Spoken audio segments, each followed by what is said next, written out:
Quando nós falamos a respeito de fé, se a gente for pegar um exemplo, né? Nós temos muitos exemplos na Bíblia que fala sobre pessoas que tiveram atitudes de fé, né? Nós temos uma grande nuvem de testemunhas. Mas vamos falar de uma fé perfeita. Vamos pegar o próprio exemplo de Jesus, né? Nós estamos aqui vendo uma grande multidão. Jesus bem sabia o que deveria fazer. Jesus não estava olhando com os olhos naturais para aquela situação. Ele já estava olhando com os olhos espirituais. O Espírito Santo já tinha revelado ao coração de Jesus o que ele deveria fazer para aquela multidão ser ali alimentada, né? Se Jesus fosse olhar também para o natural, obviamente o milagre não teria acontecido, que a gente vai relatar, a maioria das pessoas já conhece aqui a multiplicação dos pães e dos peixes. Então, nosso maior exemplo de andar por fé e viver por fé é o próprio Senhor Jesus, né? Que passou nessa terra andando por fé, vivendo por fé. Por isso, nada era difícil para Jesus. Quando as pessoas chegavam para Jesus ali, como eu volto a repetir aqui, aquele pai que levou aquele jovem que tinha epilepsia, né? E ele levou até Jesus, ele até falou, né, pastor? Ele chegou para Jesus e falou assim: olha, eu trouxe os seus discípulos, mas eles não puderam expulsá-lo, né? Olha só, aí Jesus, naquele momento ali, até falou: oh, geração incrédula, né? Até quando vou estar no meio de vós? Até quando, né? Então, Jesus repreendia, a gente vê, por várias situações, os discípulos, né? Foi ali quando os discípulos estavam no barco e a tempestade se levantou e os discípulos foram incomodar Jesus, que estava dormindo na polpa. Jesus repreendeu os discípulos também, perguntando onde é que estava a fé deles. Então a gente vê que tudo na nossa vida deve ser movido por fé. Então aquele pai levou aquele jovem, o seu filho, aos discípulos que não puderam expulsar. E quando foi a Jesus, aquele demônio teve que sair. Né? Por quê? Porque Jesus não estava olhando só para o natural, aliás, não olhava para o natural, Jesus olhava para o sobrenatural, Jesus olhava para a fé. A fé é a certeza das coisas que se esperam e a prova daquilo que não se vê. E Jesus pôde expulsar aquele demônio, né? Então a gente olha para Jesus com esse olhar de perfeição no quesito fé, quando andou aqui nessa vida. E ele deve ser seguido como o exemplo 100% mais maravilhoso que tem de ser guiado por fé. E aí ele diz aqui assim, no versículo de número 7, então, ó: Filipe respondendo-lhe, 200 dinheiros de pão não lhes bastarão para que cada um deles tome um pouco. E um dos seus discípulos, chamado André, irmão de Simão Pedro, disse-lhe: está aqui um rapaz que tem 5 pães de cevada e 2 peixinhos, mas que é isso para tantos, né? Quase acertou. Então o André, ele falou assim: olha, eu vi ali um menininho que tem 5 pães e 2 peixes. Só que o que é isso para uma grande multidão? Então, André também estava olhando naquele momento para o natural.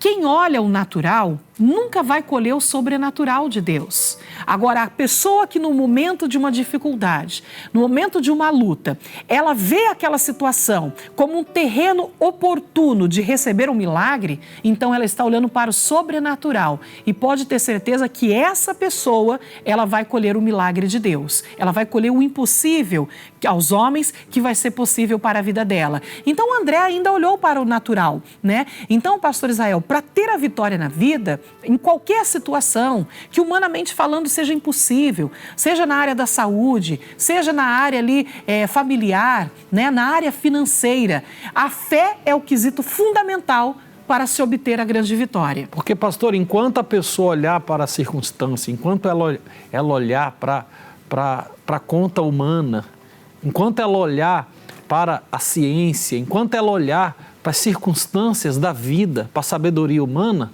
ela vai encontrar essa barreira, a barreira da impossibilidade, a barreira de que não tem mais jeito, de que a vida é assim mesmo, as coisas são assim mesmo. Ela vai encontrar essas barreiras para vencer.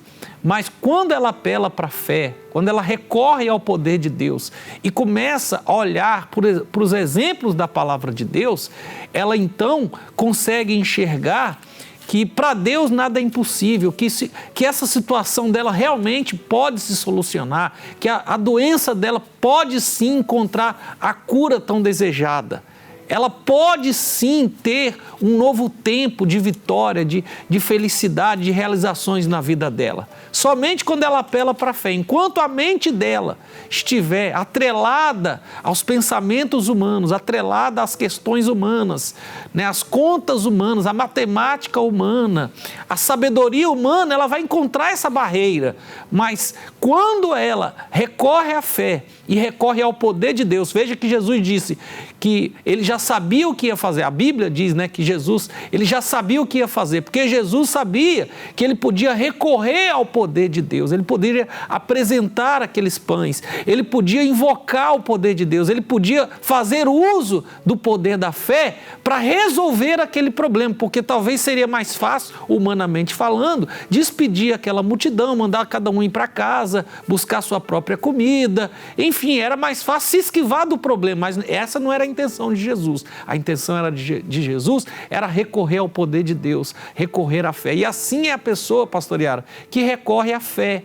Ela não fica parada em casa, então ela busca a Deus, ela jejua, ela ora, ela assiste o SOS da Fé com expectativa, ela procura observar o que a palavra de Deus diz, ela não se dá por vencida, ainda que o médico diz que não tem jeito, ainda que os especialistas dizem que a situação dela realmente não tem solução, ou que quer que seja que esteja mostrando para ela que não tem como ela resolver ou vencer a situação dela, que ela tem que aceitar aquela realidade. Quando a pessoa realmente recorre ao poder de Deus e crê no poder de Deus e tem a fé, ela não aceita nada disso, ela não desiste nunca e ela alcança a vitória porque a fé funciona. E eu estava até vendo aqui, pastor, a respeito do jovem lunático que nós falamos, e o pessoal que está em casa quiser acompanhar, está em Mateus no capítulo 17, no versículo 14, diz assim, ó: "E quando chegaram à multidão, aproximou-se dele um homem, pondo-se de joelho diante dele e dizendo: Senhor, tem misericórdia de meu filho, que é lunático e sofre muito, pois muitas vezes cai no fogo e muitas vezes na água." Aí versículo 16, onde nós tocamos no assunto, pastor. "E trouxe-o aos teus discípulos e não puderam curá-lo." Olha que coisa séria, né? Aí Jesus então respondeu aqui no 17, ó. E Jesus respondendo disse: "Ó geração incrédula." Né? Então, quando nós falamos de crer, o que é crer? É tomar como verdade a palavra de alguém, e esse alguém nada mais, nada menos é do que o Senhor Jesus. É Ele que você tem que tomar como verdade a palavra dele, porque seja Deus verdadeiro e o homem mentiroso. Então, a palavra de Deus é a única verdade que existe. Então, é quando você toma como verdade, isso é crer, tomar como verdade a palavra de Deus. Jesus disse que os discípulos estavam incrédulos, ó geração incrédula. Então, o que significa? Se crer a tomar como verdade a palavra de alguém, é porque os discípulos não estavam tomando como verdade o ensinamento que eles estavam recebendo de Deus. Na hora de colocar o ensinamento em ação, eles estavam com dúvida. Isso aqui é algo muito sério, porque quando você crê, é quando você pega o ensinamento da palavra de Deus e na hora oportuna, no primeiro momento oportuno que se levanta um problema, você, a palavra de Deus ela diz assim, então já sei o que eu vou fazer. E você creu tanto naquela palavra, tomou ela tanto como verdade, que você vai colocar ela em ação, através da oração, através do falar, né, do declarar por fé, e não declarar o problema, não declarar a morte, mas declarar a vida. Então você vai estar alinhado com aquilo que você crê, né? Você vai estar alinhado com aquela palavra que você recebeu e você está tomando ela como verdade. Mas os discípulos não estavam tomando essa palavra verdadeira. Então por isso que eles não puderam curar aquele jovem lunático. Pastor, isso aqui é muito claro, né? Porque se crer é tomar como verdade a palavra, então Jesus falou, ó geração incrédula, porque eles não estavam tomando como verdade a palavra que Jesus estava trazendo e ensinando a eles. E a dúvida, ela neutraliza qualquer ação que a pessoa possa ter para solucionar, para lutar contra um problema, porque a dúvida faz a pessoa lembrar de si mesma, faz ela enxergar quem é ela, que as capacidades dela são pequenas, faz ela enxergar fraquezas que ela tem, que todo mundo tem. Mas a fé não, a fé ela leva você a enxergar o potencial do poder de Deus na sua vida, o potencial da palavra de Deus na vida da pessoa. E isso os discípulos, eles não enxergaram, ou seja, porque Jesus não estava presente, eles estavam ali, cabia a eles agirem como Jesus já tinha dado exemplo para eles. Cabia a eles a agir à altura daquilo que a palavra de Deus dizia a eles. A palavra de Deus dava essa autoridade para eles. Mas eles tiveram dúvida, eles tiveram medo, eles tiveram receios. Eles ficaram ponderando a capacidade humana. E nós não podemos fazer isso. A fé está baseada no poder de Deus. A fé está baseada no agir de Deus, naquilo que a palavra de Deus ela promete, naquilo que a palavra de Deus diz a nosso respeito. A fé tem que estar baseada nisso. Se você procurar, se nós procurarmos, né, pastor Yara, colocar a nossa confiança total na palavra de Deus e assumirmos a autoridade naquilo que a palavra de Deus diz, usando a nossa fé, com certeza vai acontecer o mesmo conosco, vai acontecer o mesmo no nosso cotidiano de vida. Porque se você toma como verdade a palavra de Deus, você vai agir de acordo com ela, né? Você só não age de acordo com ela quando você não está crendo, quando você não está tomando ela como verdade. Então os discípulos não estavam tomando ela como verdade, por isso não estavam agindo de acordo com ela. E aí Jesus falou duas situações, ó geração incrédula, já vimos sobre isso, e perversa, uma geração má. Então, aquele que não crê na palavra como deveria está tendo uma má atitude, né? Porque a palavra de Deus, ela é a verdade central do universo. Pela palavra de Deus, tudo foi formado. Pela palavra da verdade, tudo se criou. Pela palavra da verdade, o firmamento está colocado no céu até hoje. Por isso os planetas não se chocam. Por isso os planetas não caem. Desde aquela palavra que foi dita lá no início da criação, há tantos mil anos atrás, né? Há tantos milhares de anos, assim melhor dizendo, atrás, a palavra de Deus permanece firme até hoje.